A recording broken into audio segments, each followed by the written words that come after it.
I'm bored, and today we're going to talk about a bunch of liars. All right, fam, so Predator Badlands came out over the weekend. I've talked about it a little bit already. I'll talk about it some more on the Nerdcast later tonight, but I absolutely enjoyed myself with this movie. I've already seen it twice. I know a bunch of people that have seen it at least once over this weekend, some people that have also gone to watch it again, like myself, and we had a good time with it. I think it was a really, really good movie, a solid addition to the Predator and to some degree the Alien franchise.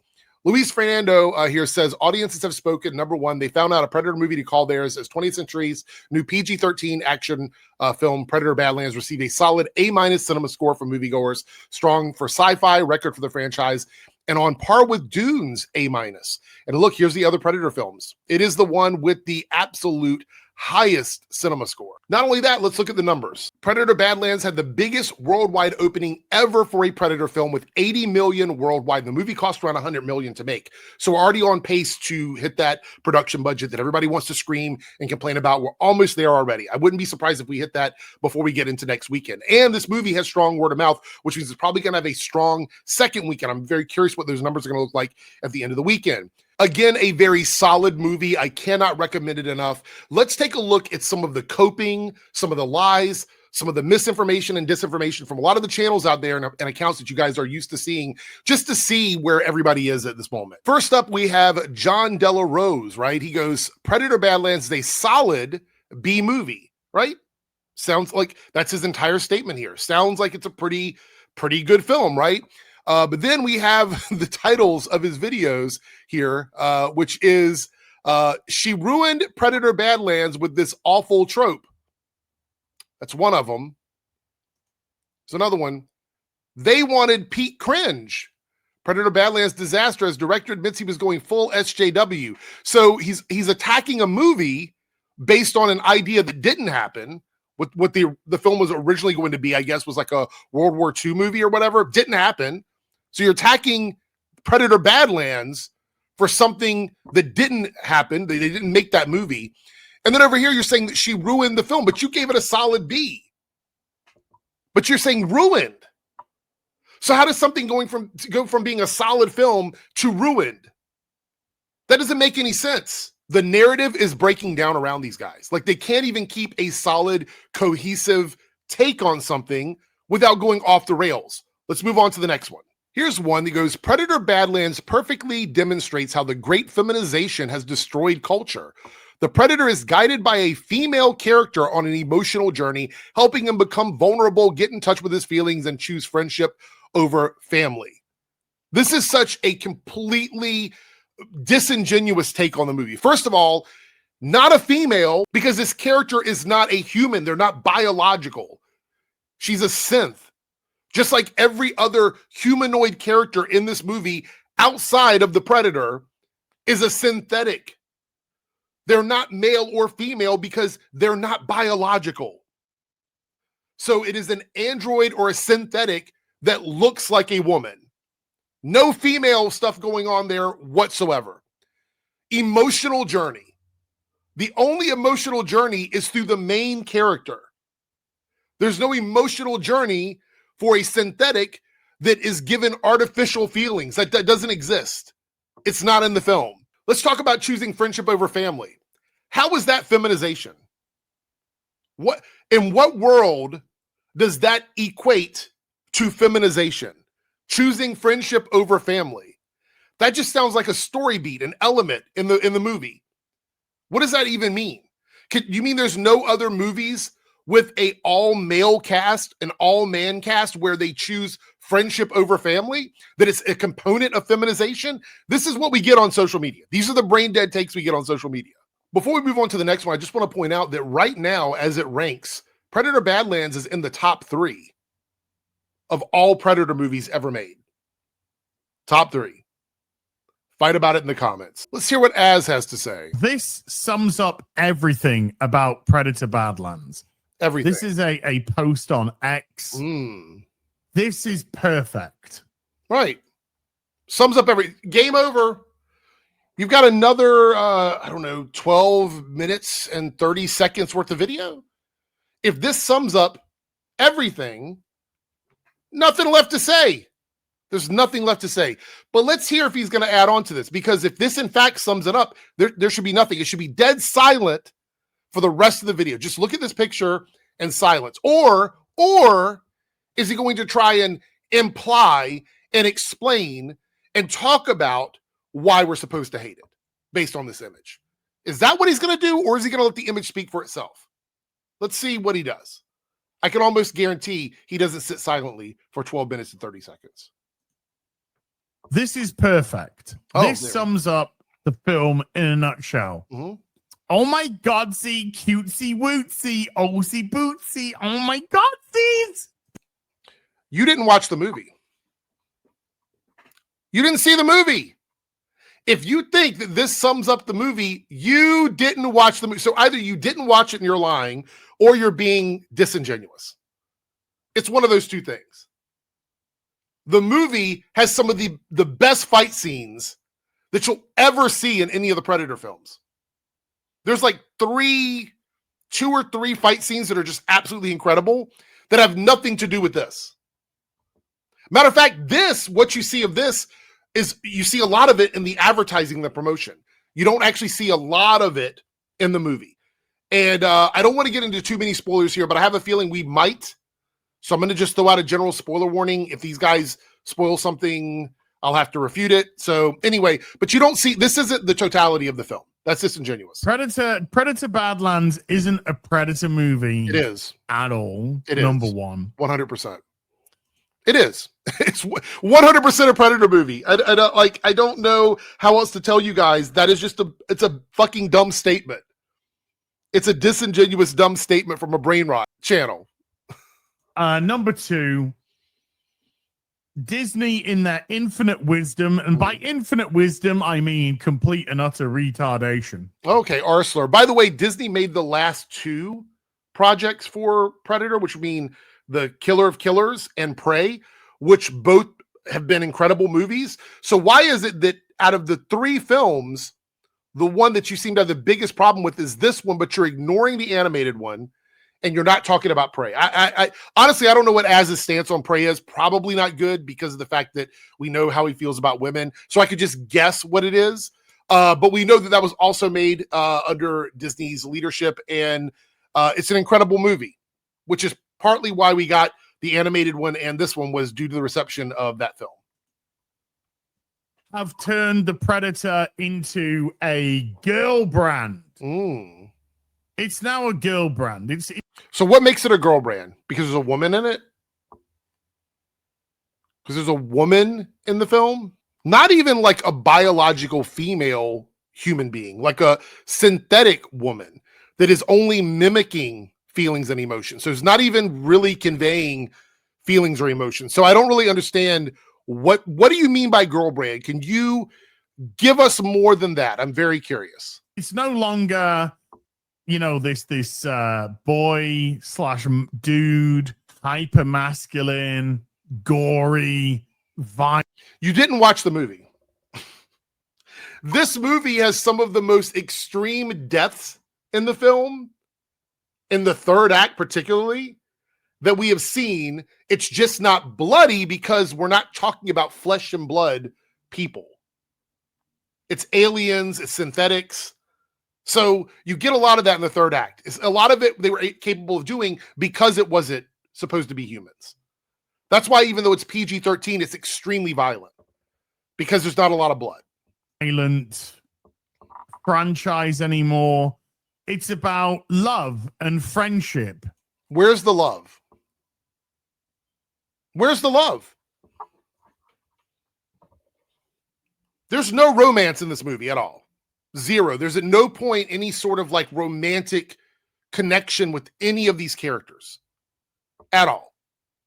The situation is that the main character, his brother, we're going to get into spoiler territory here.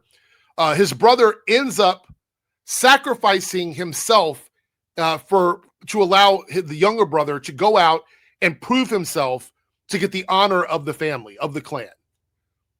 And then we run into this synthetic who becomes a tool, as he calls her through the entire movie, a tool for him to learn about the environment that he's in and to help him get to achieve his goals.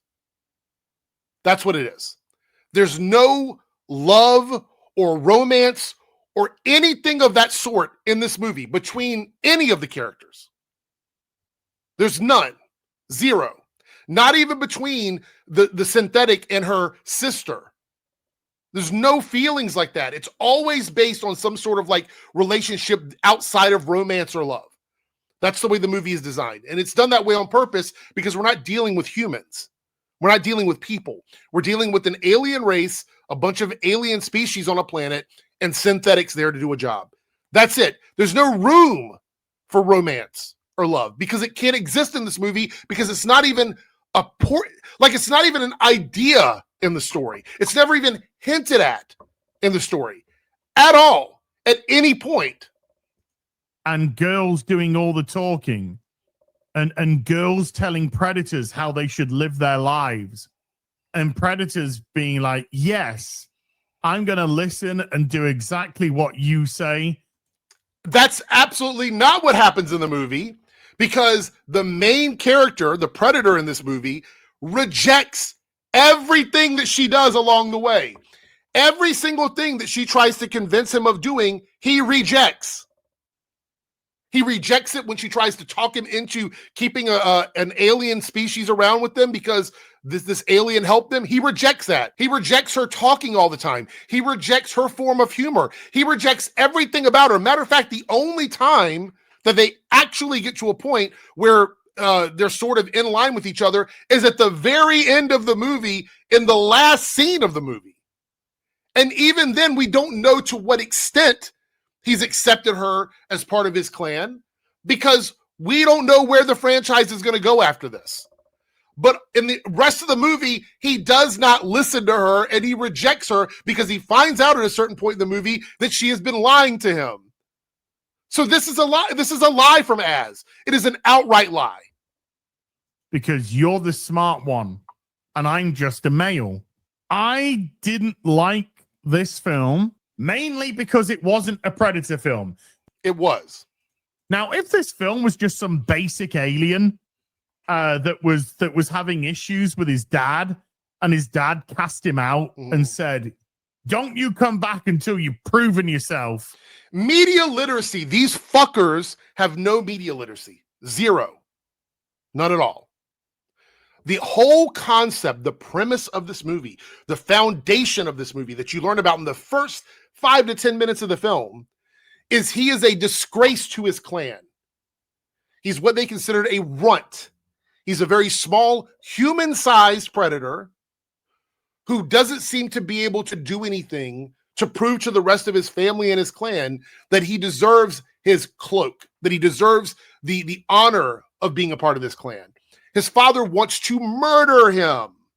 He wants his brother, his other son, to murder this tiny predator in front of him simply because he is too small and too tiny for the clan, and he's a disgrace to them. This is the setup of the movie. This is why this story sets into motion. This is why we are where we are with this character. So to act like for some reason that you don't understand the general premise of this movie and why this predator looks the way he looks and why he acts the way he acts is being intellectually dishonest.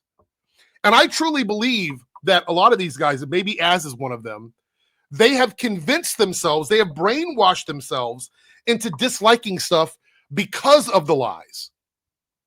They've convinced themselves. Let's take a look at Critical Drinker. Life really is a matter of perspective. For example, your boyfriend isn't really a useless, effeminate pussy who makes your skin crawl, he's actually just redefining masculinity. And I'm not actually drunk right now, I'm just redefining sobriety. Or in this case, Predator Badlands isn't actually a goofy buddy comedy complete with cute animal sidekicks, an insecure protagonist with daddy issues who has to learn to connect with his emotions, weightless CGI combat scenes and wacky banter from a quirky android co-star that feels more like an aborted Mandalorian script than anything to do with. There's a lot of word salad. It's a lot of word salad. It's getting even worse. We're 30 seconds of the video. It's getting even worse with Critical Drinker. The point is, these guys don't want stories. I don't think they want stories. You're mad that they have a very deep and nuanced take on the Predator franchise to the point where we're getting more than just creature comes in and murders people, which is what it's been for a very long time. We're starting to get a deeper look, a peek behind the curtain, if you will, to the world of the Predators. We saw it in the animated feature. That was a pretty nice take on that. Now we're getting even more of it in Predator Badlands. And it seems like audiences in general are resonating towards this in a bigger way. We've already looked at the numbers. We looked at the sales over the weekend. It's in word of mouth online. Most people seem to be really enjoying this movie. This is one of those times where they're trying so hard to dislike something because, again, rent is due, bills are due, and these guys don't have enough stuff to hate. So they're trying to find a reason to dislike and hate something. The issue here with this is that you're talking about all of the details of a movie that make it a good film, all of the things that make this movie something more than just like a hack and slash type movie. And you're acting like it's a bad thing, but I can pretty much assure you guys, he's not going to talk about why it's bad. He's just sarcastically explaining what the movie's about and showing funny little memes and clips, which, by the way, we know that's not working much anymore either. We know that the fuel is running out on that one. The gas station is out. Refills are not available. It's just not something that's working anymore. The Predator universe? No, it's actually redefining what a Predator movie should be. Now, I can't say I was exactly bursting with anticipation when I went into this one, partly because the concept of a Predator movie told from the Predator's point of view felt like a fundamental betrayal of the very thing that makes them compelling. I would love for you to explain why. This is a shorter video. Let me pitch it up a little bit. I would love to hear why you think that is fundamentally broken for the Predator franchise. I'd love to hear you explain that. Their mystique, partly because those CGI heavy trailers with the horrible Predator redesign didn't do much to win me over, and it's not a redesign. It's not a he purposely looks the way he looks because he's the runt of the clan. It's not a redesign. If you watch at the beginning of the movie, you will see that the other Predators in his clan still look like the Predators that we know from the previous iterations of the movies and the franchises. We know that. So specifically, this Predator looks this way for a reason. It is a conscious decision that they made in the conception, in the design of the film, in the core of the story. It's why he looks that way. Partly because of early reviews from intellectual giants like Grace Randolph, who boldly gushed over the film's humanization of the Predator and a possible romantic relationship with a fucking android. There was no romance in this movie. I have to reiterate that. If he says there's romance in this, then he didn't watch the film. He didn't watch it. If he says there's romance. Stuff like this is why women's fiction should be banned. This movie has nothing to do with women's fiction. That's the narrative they're running with. But it doesn't make sense here. If you were to replace, just listen to this. If you were to replace the woman android with a man, the story would be identical. I need you guys to understand that. If you've seen the movie, you know that I'm telling the truth. If you just replace that android with an android that looks like a man, that one switch, and make it twin brothers instead of twin sisters, if you did that, it would not change anything about the story. The story would be exactly the same because there's nothing inherently feminizing, womanly, girl boss, whatever word they want to use. There's nothing like that in this movie. It doesn't exist.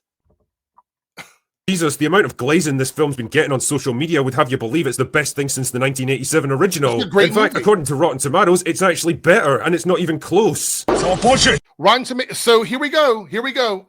Again, misunderstanding of Rotten Tomatoes. Rotten Tomatoes is an aggregate site.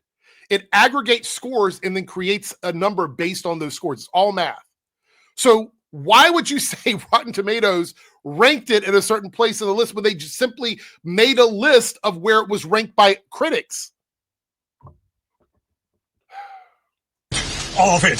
Fuck off, Rotten Tomatoes. This is why nobody listens to professional reviewers anymore. Whatever the cost of selling your soul to your corporate overlords, I hope it was worth it, you bunch of dicks. Anyway, let's talk about this unholy union twixt Predator. That's really, really, really crazy coming from somebody who literally sells out in every video. You are actually selling out right now in this video. And Disney, shall we? The movie kicks off on the Predator homeworld, which funnily enough looks almost exactly like the other planet where the bulk of this film takes place. Hats off for the imaginative. It doesn't. It absolutely does. You didn't watch this movie. So either you didn't watch the movie or you didn't pay attention. One world, the Predator homeworld, is this like barren, almost like rocky, jagged. It's a barren world. It looks like a desert and mountains, right? That's what it looks like. The world they go to is like this lush forest / jungle with water everywhere and lots of creatures running around and grass and trees and stuff. They literally look exactly opposite of each other. They're exactly the opposite. Of environmental design, chaps. Anyway, for that reason, I'm going to call it generic alien planet number 1. So, by the way, this is the Predator homeworld. When we look at the scenes on the other planet, I mean, I don't have to tell you guys. Looking at the trailer shows you that it's different worlds. Looking at the trailer, you can see that it's 2 different worlds. Because that's all it is. This is also where we meet our main man, Deck, but henceforth I shall name him Lumpy because it gives me literally seconds of amusement and I need to take whatever wins I can get from this one. Anyway, Lumpy is preparing to go on his first hunt so that he can become a fully fledged member of his clan, but his toxically masculine dad has other ideas and instead orders his brother to kill him because he's the runt of the litter. Why is he toxically masculine? Is that ever mentioned in the film? Oh, no. It's never mentioned. Never talked about. We know that the Predators, at least in terms of their race, are a warrior race. That's what they do, right? So it makes a lot of sense. It would feel very Klingon-esque, like honor and all of these things. We know that. Toxic masculinity, which is not even mentioned in this fucking movie at all, never even addressed, would not exist in this society. So this is you trying to, quote unquote, current day a story where the story doesn't even address it the way you're framing it. It doesn't even make sense. The situation soon goes the way of your average Scottish wedding, and Lumpy ends up crash landing on generic alien planet number 2, where his mission is to find and kill the Kalisk, the most powerful and dangerous animal on the planet, and return victorious to generic alien planet number 1 so that he can take revenge on his toxically masculine dads. I mean, call me crazy here, but why not just go straight back there and kill him anyway? I mean, it's not like... Because he's the runt of the litter, and we see his much more capable at that time brother get brutally murdered by his father before he leaves. Fam, I'm sorry, I got to spoil this here. His brother gets chopped into pieces by his dad right in front of him. Why would he just stay and do that when he wants to prove his worth to his clan? He didn't watch the fucking movie. Critical Drinker didn't watch. There's no way you could watch the movie and go, why didn't he stay and fight? He's gonna have you back even if you do succeed. Whatever. Let's just go with it so that the rest of the plot can happen. So generic alien planet number 2 turns out to be a hostile, danger-filled hellhole where literally every animal, plant, and object wants to kill you. So it is different from the other planet. So it is different. Because the planet they came from, the Predator homeworld, as far as I could tell, had no fauna, no flora, nothing on it that we could see in any of the scenes we watched, which is the only thing we can go on, is what we saw. So how is this the same as the other planet? God, you're so fucking disingenuous. It's a bit like Australia, except the locals are more friendly. Anyway, this is where Lumpy runs into quirky android lady who was part of a Weyland-Yutani expedition to the planet until her team got attacked and torn apart, literally, by the Kalisk. Oh yeah, and she can speak fluent Predator. How? Don't know. She makes... You don't know? Did you not watch the motherfucking movie? Not... It is a universal translator, and they literally explain it in the movie. Now, you don't have to like universal translators. You can just say, well, I don't know, maybe it's lazy. We see it in almost every version of sci-fi, some form of universal translator, whether it be like an organic thing or a technological thing or a psychic thing or something like that. But they explained it in the film. So if you don't like it, that's fine. But to act like they didn't explain it is a lie. He's lying to you. The very first conversation that these two have, she explains it completely. 100%. There's no confusion. She says, you hear what I'm saying in your language. She says it to him in the movie. Holy fuck. some vague reference to other predators visiting the planet and talking to her, which makes no sense really because Lumpy's brother specifically said they don't go there because they're all afraid of the Callisk. Also, you fucking idiot. How would they know to be afraid of the Callisk if nobody ever went there to get murdered by the Callisk? In the very beginning of the fucking movie, he's going through charts and stuff in the ship that show targets that he could possibly go after to prove his honor. They know the Callisk exists because they've gone there before. That's how they would know. It's not like the predators know about things that they've never encountered before, never studied. Like, they would know about them. God, fuck. This is y'all's boy, right? This is the pinnacle of film criticism on YouTube. what are the chances that they'd land right in the very location where she just so happens to be and not just immediately kill her? Matter of fact, what are the odds that Lumpy would just so happen to run into her as well when he could have landed literally anywhere on the whole planet? Oh, so like your issue is that they move the plot along a little faster by putting them somewhat close together. So that is a criticism. Well, you could have that criticism about like everything. You could have that about everything. What would you rather them do? Spend 30, 45 minutes of him traversing the world before we get the story moving along? Yeah, let's just have him randomly running through this planet with no fucking direction, no plot, nothing moving along, just hanging out in the planet fighting animals, and that's all the movie is. Is that what you would rather have? Or they made a decision in the script to go, hey, we'll spend a few minutes with him in the jungle, and then we will show him running into someone that can help him in his second or third encounter. Which one do you think is more interesting for viewers? This was all very lucky, wasn't it? Anyway, pretty soon they strike up a deal. Quirky android lady will help him find and kill the Callisk if he'll take her back to her base camp so that she can be repaired and rescued. And many wacky shenanigans ensue. They're even joined by a cute little alien named Bud who wants to be part of the gang as well. I hate so much about the things that you choose to be. But can they hope to take down the most powerful killing machine in the universe so that he can finally confront his toxically masculine dad? One thing I've noticed, and it's happening more often with Critical Drinker, is he spends the majority of his video just recapping the movie and then making a sarcastic comment. By the way, this review was just barely at 8 minutes, which means he just wanted to get to that double ad revenue. That was it. That's the only reason he made it 8 minutes. All this recapping, it's really kind of unnecessary. It really is. And I find a lot of critics do that just to pad their time on their reviews. We don't need a recap of the entire movie. It's unnecessary. But you've still yet to, and this is one of the things I'm waiting for, explain why there's a fundamental issue with telling a story about the predators from the predator's point of view. Quirky android lady hiding a secret from Lumpy, and what became of her sister Tessa, who also went missing during the expedition? The answer, of course, is who the fuck cares? Like I said earlier, your ability to enjoy Predator Badlands is all going to depend on your perspective here. If you're somehow able to forget the whole Predator thing and just see this film as a generic sci-fi adventure movie with light-hearted comedy undertones that's clearly been geared... There's barely any comedy in the movie. Barely. I think maybe in the full runtime of the movie, there's maybe 4 jokes.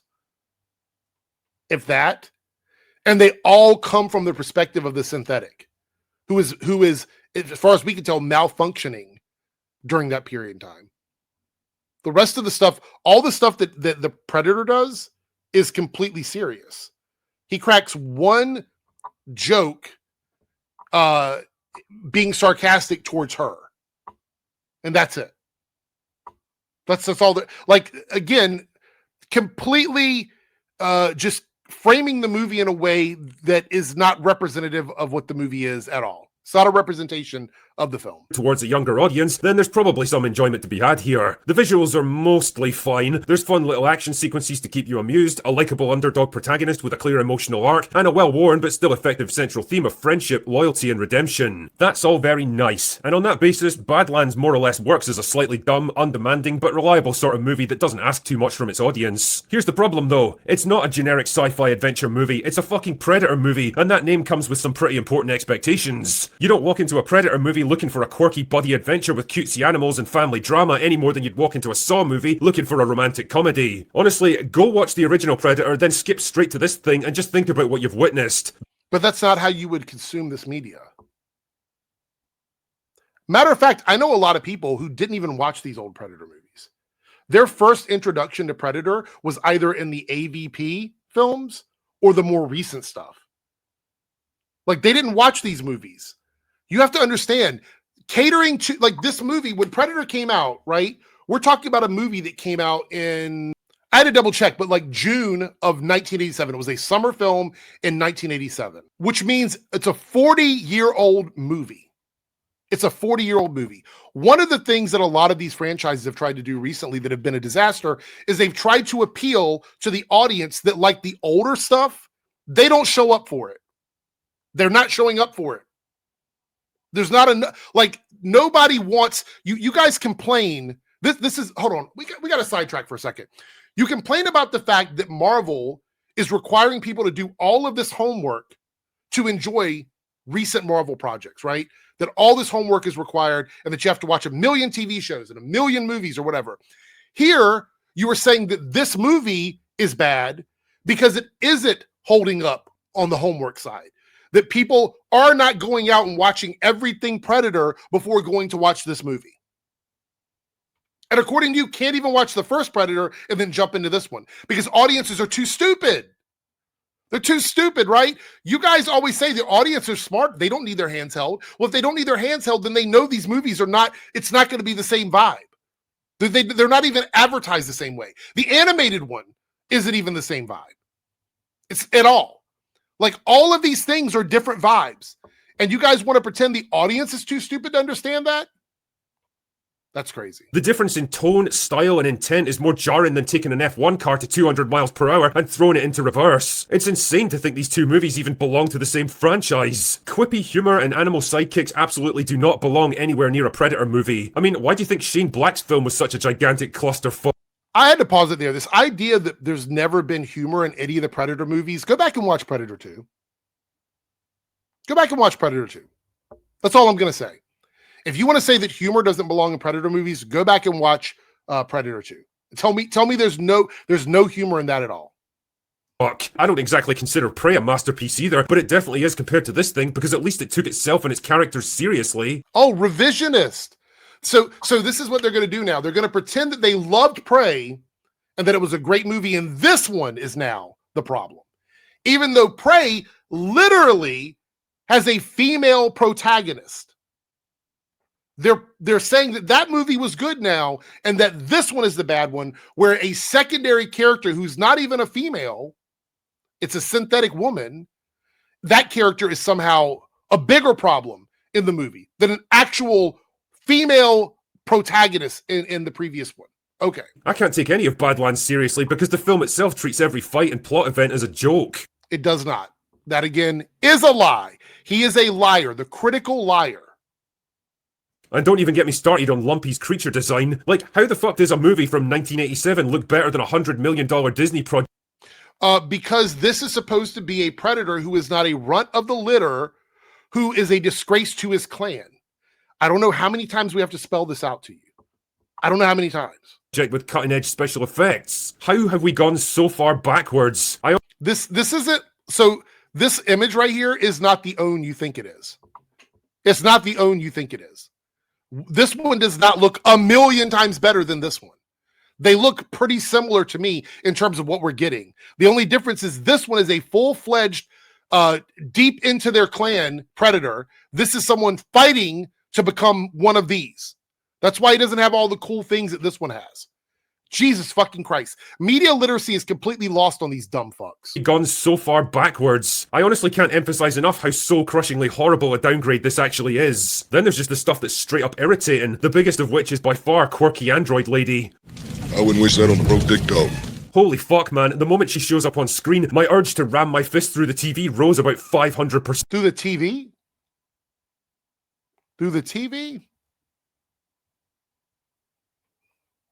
That's an interesting line in your own script, because these are all scripted out through your TV. All right.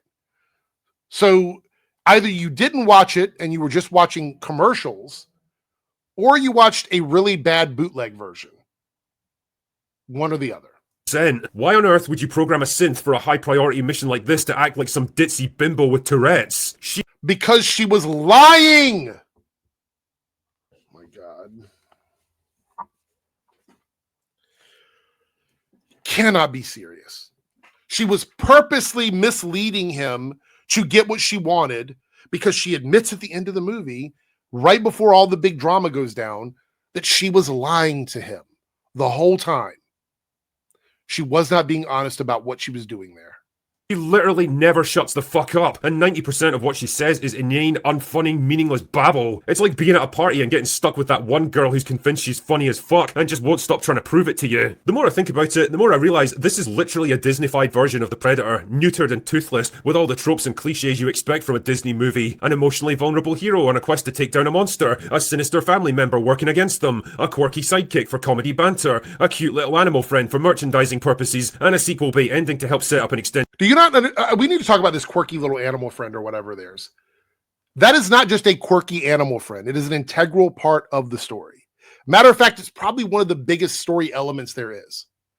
And I'm going to talk about it here for a second because I need to completely debunk this fuck. The quirky animal sidekick is the Callisk. It's a baby Callisk. That's the whole thing. They run into this creature early on, and it looks so quirky and weird versus this very fierce and formidable creature they're supposed to be going after. So it's very unassuming that this could be the same creature. And then we find out later on it is the same creature, and that's how we resolve some of the issues in the movie later on in the third act.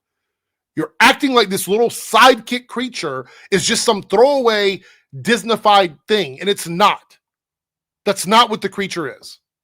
cinematic universe, and it all just makes me feel kind of sick. The realization that just like Alien, this is what the Predator franchise has devolved into, a financial commodity instead of a sharp and violent artistic endeavor, reshaped and remolded into a safe, inoffensive, focus-tested corporate product, ready...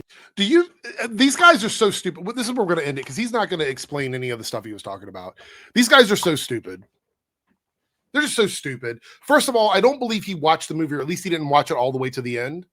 He hasn't seen it all the way to the end because he didn't talk anything about the end of the film, and he clearly doesn't care about spoiling stuff because he doesn't give a fuck. So the third act, any discussion about what happens in the third act and a lot of the second act is completely absent from his review. Completely absent. So I'm going to go on record saying I don't think he watched the movie, or at the very least he didn't watch all of the movie. Which brings into the question again, why do people listen to these guys? Why do you listen to Az? Why do you listen to Critical Drinker? Why do you listen to Neurotic? Why do you listen to any of these people when they're absolutely lying to you 100%? The truth is that the vast majority of their audience doesn't give a fuck. They don't care about movies. They don't care about art. They don't care about making things better. None of that matters to them. Doesn't matter. And the reason why it doesn't matter to them is because all they want to do is be told the things that make them feel comfortable. They want to have their biases confirmed. They want to live in their echo chamber, and that's all they care about. They can't enjoy anything. The good news is, as we've talked about previously, that this ecosystem is drying up. It's going away. And the laziness that you see from Critical Drinker exists because he doesn't feel like putting any extra energy into it anymore. He's focused on making these downfall videos about all these celebrities. He doesn't really care about this stuff anymore. He knows the end is nigh for these channels, and we're seeing it creep closer and closer every day. And so with that being said, I'm going to wrap this video up. I had more things to look at, but this Critical Drinker video was too good to pass up. Absolutely exposed himself as a liar, exposed himself as not watching this content, exposed himself as watching it on his TV, apparently instead of watching it at movies, misunderstanding everything. You're not a fucking critic, dude. Stop reviewing movies. Just stop. This is lazy. It's embarrassing. You are embarrassing yourself at this point. Just give it up.